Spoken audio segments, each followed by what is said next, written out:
요한복음 말씀은 다른 복음서와 마찬가지로 우리들에게 예수님은 누구신가를 우리에게 알려주고 있습니다.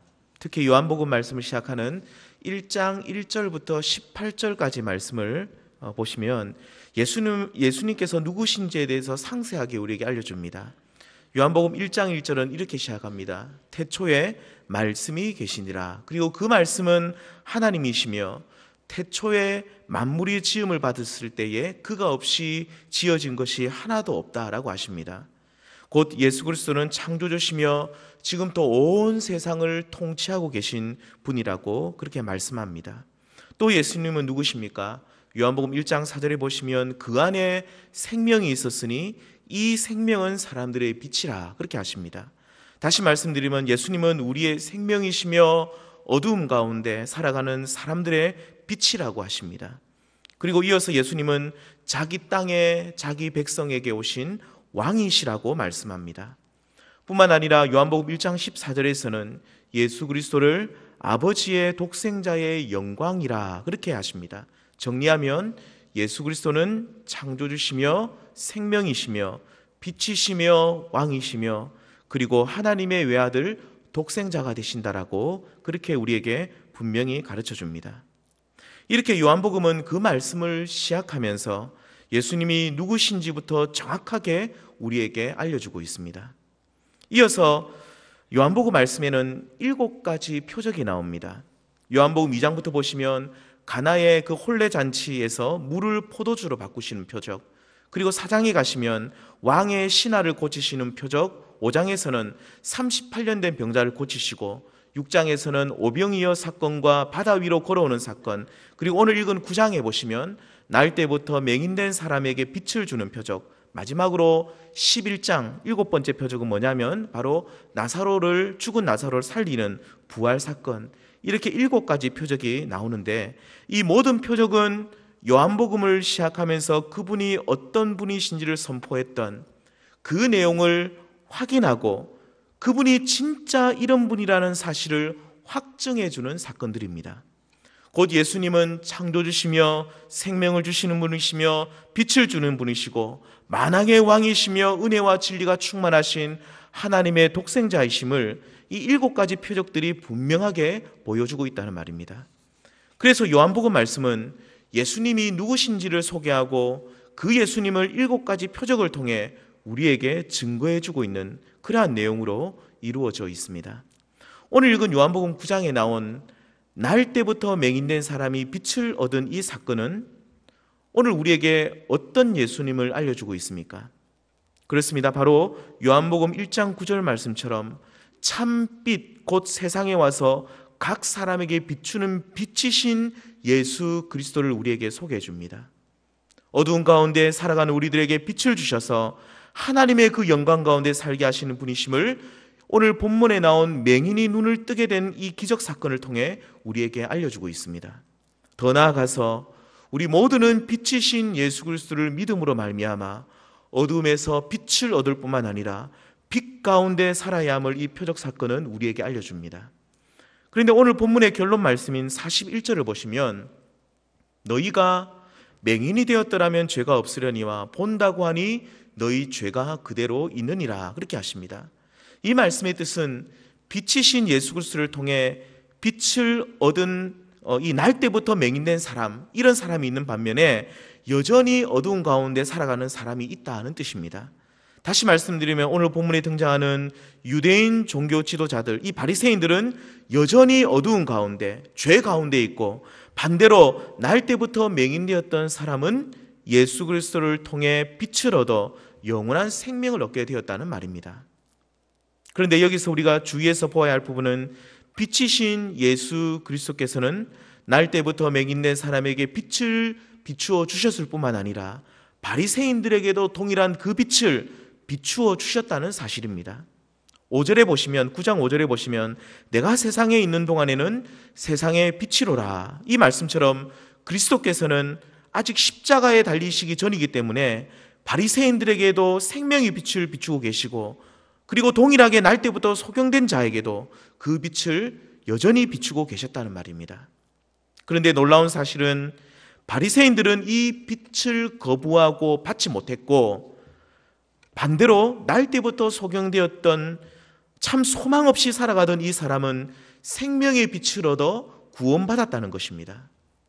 그렇다면 똑같이 이들 앞에 빛이신 예수 그리스도께서 서 계시고 그 빛을 비추어 주셨는데, 어떤 사람은 여전히 어두운 가운데 곧 제 가운데 있고, 또 어떤 이는 반대로 빛을 얻게 된 이유는 무엇이라고 생각하십니까?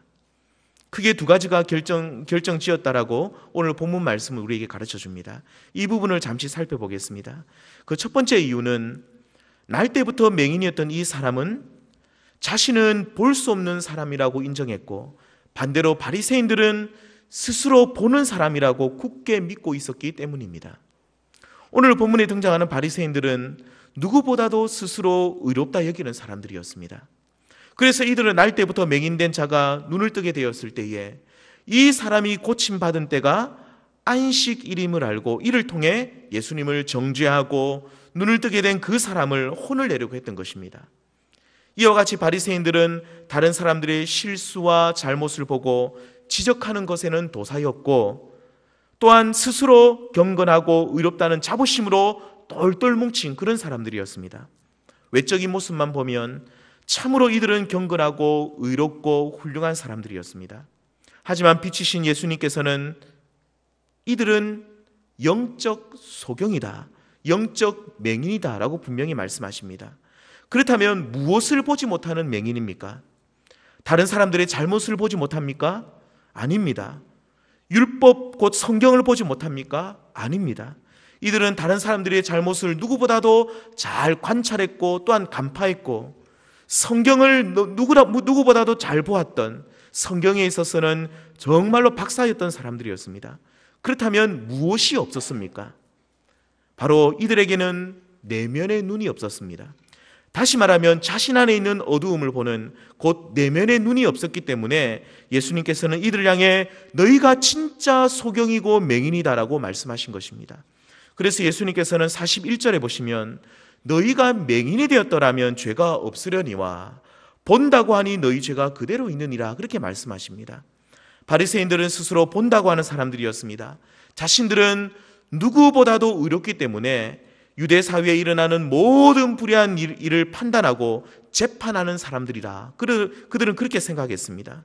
또한 누구보다도 불의하고 악한 것을 잘 볼 수 있기 때문에 우리의 말을 사람들이 들어야 한다라고 주장했습니다. 하지만 이들은 예수님의 말씀처럼 실상은 맹인이었습니다. 다른 사람들을 판단하는 시각은 뛰어났지만 자신 안에 있는 어두움을 보는 곧 내면의 눈은 멀어 있었기 때문에 이들은 진정 맹인이었습니다. 그런데 만일 이들이 날 때부터 이 맹인되었던 사람처럼 나는 보지 못하는 사람입니다 라고 고백하고, 나는 죄인입니다, 나는 누구를 정죄할 만한 그릇이 되지 못합니다 라고 고백했더라면 이들도 빛이신 예수 그리스도를 통해 빛을 얻었을 것입니다. 하지만 이들은 자신들을 평가할 때 나는 의로운 사람이고 곧 나는 보는 사람이고 나는 빛 가운데 살고 있는 사람이라고 생각하고 있었기 때문에 그들은 여전히 어둠 가운데 거하게 되었다라고 말씀합니다. 우리나라에 이를 잘 표현해주는 속담이 있습니다. 똥 묻은 개, 겨 묻은 개 나무란다. 방귀 낀 놈이 더 성낸다. 이 두 속담은 자신의 허물은 보지 못하고 다른 사람의 허물만 보고 나무라는 경우를 말합니다. 오늘 본문에 나온 바리새인들이 그러했습니다. 이들은 자신들의 잘못과 죄는 보지 못하고 어쩌면 그들은 소경이었습니다. 다른 사람을 정죄하고 나무라는 일에만 몰입하고 있었던 것입니다. 이때 예수님께서는 본다고 말하는 너희들이야말로 진짜 맹인이고 계속해서 너희 안에 허물과 죄를 보지 못하고 다른 일을 정죄하는 일만 하면 너희는 결국 어두운 가운데서 살다가 멸망하게 될 것이다 라고 경고하셨던 것입니다. 성도는 성숙하고 성숙하면 성숙해지면 성숙해질수록 내면의 눈이 밝아져야 합니다.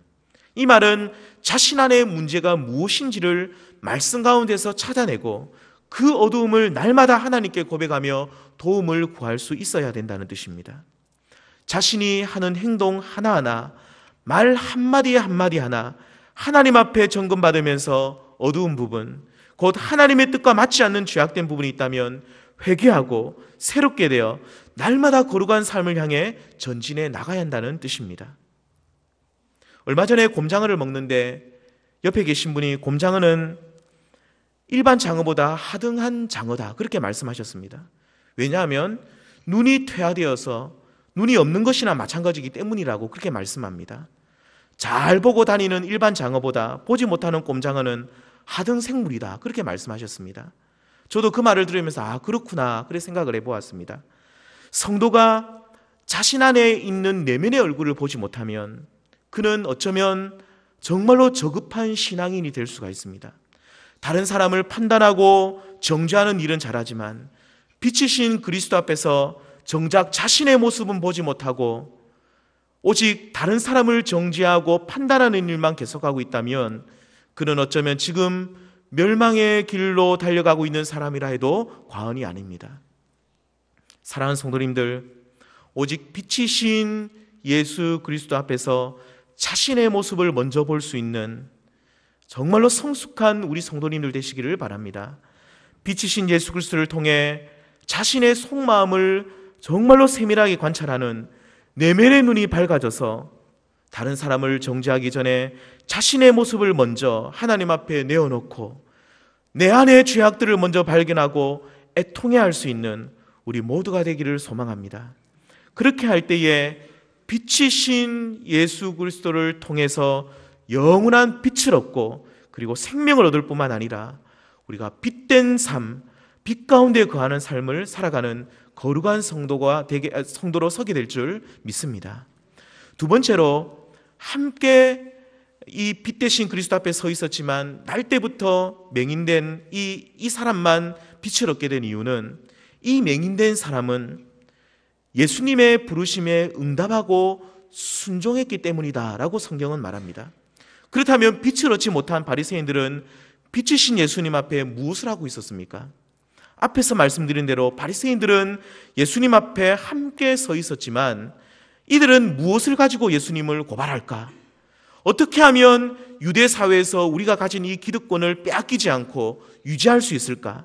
이런 것에만 관심을 가지고 있었습니다. 하지만 날 때부터 맹인되었던 이 사람은 예수님께서 하시는 그 말씀에 귀를 기울이고 소망을 가졌던 것을 우리는 알 수 있습니다. 9장 앞부분에 보시면 날 때부터 맹인되었던 사람이 사람들에게 구걸하며 비루한 인생을 살아가고 있을 때에 자신을 이 앞에 두고 이 맹인을 앞에 두고 예수님의 제자들이 다음과 같은 질문을 예수님께 하는 것을 이 사람이 듣게 됩니다. 9장 2절에 보면 이런 질문을 합니다. 제자들이 이런 질문을 합니다. 랍비여, 이 사람이 맹인으로 난 것이 누구의 죄 때문입니까? 자기 때문입니까? 아니면 이 사람의 부모 때문입니까? 맹인된 사람을 앞에 두고 그 사람을 바라보면서 무례하게도 누구의 죄 때문입니까? 라고 묻고 있는 제자들을 예수님은 정말로 안타까워하시면서 이렇게 대답하십니다. 3절입니다. 예수께서 대답하시되 이 사람이나 그 부모의 죄로 인한 것이 아니라 그에게서 하나님이 하시는 일을 나타내고자 하심이라.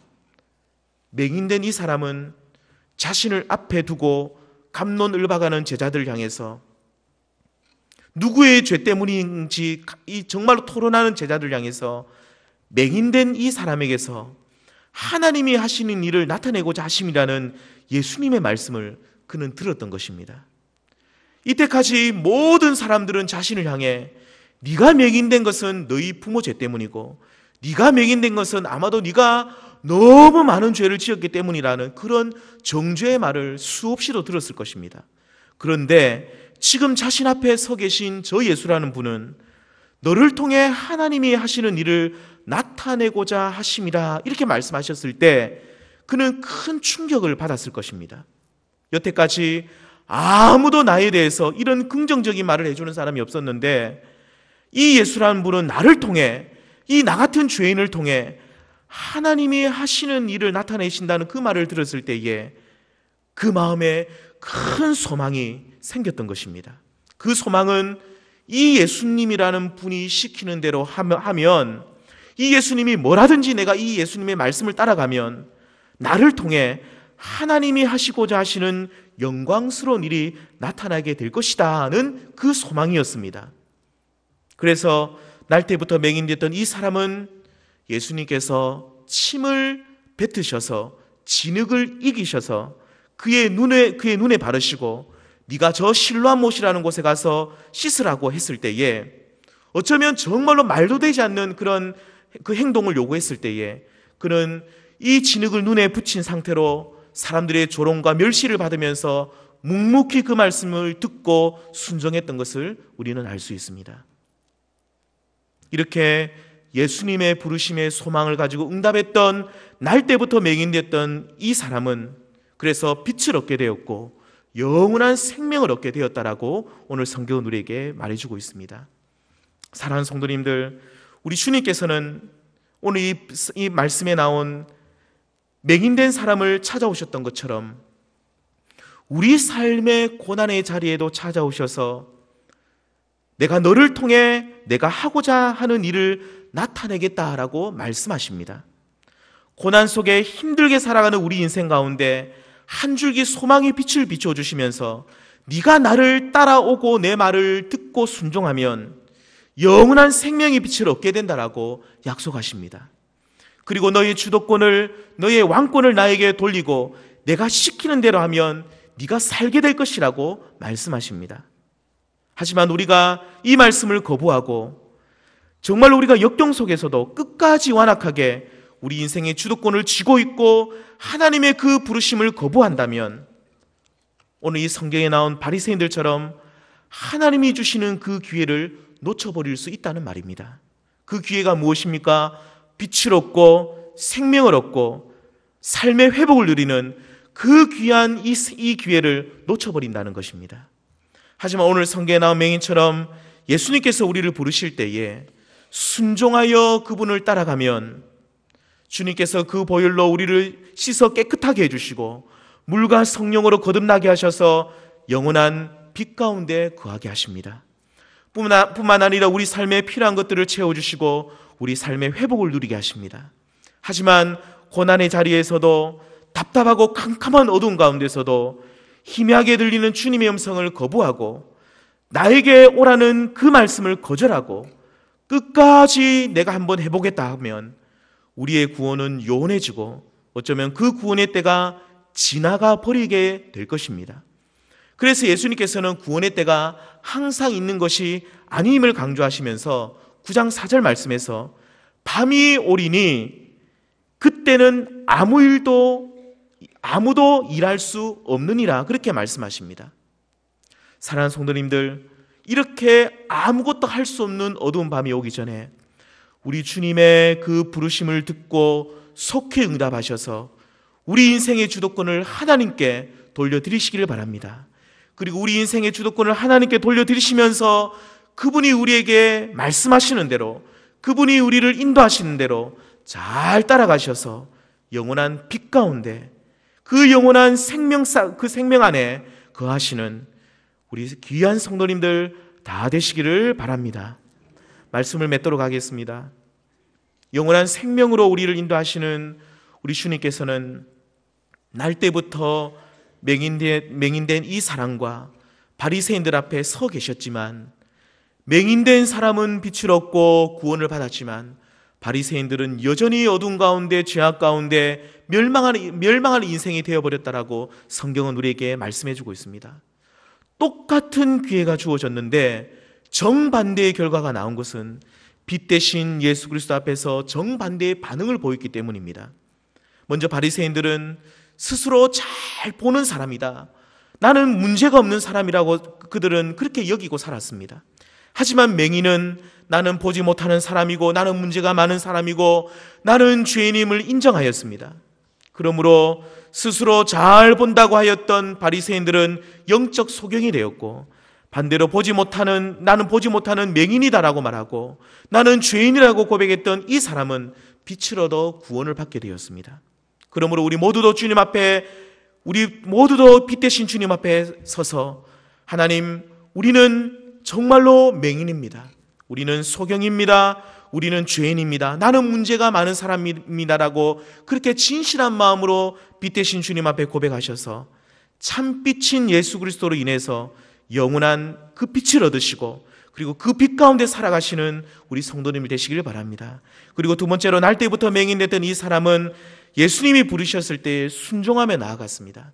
하지만 똑같은 빛 앞에 서 있었지만 바리새인들은 예수님의 부르심에 관심이 없었고 오직 어떻게 하면 예수님을 고발할까?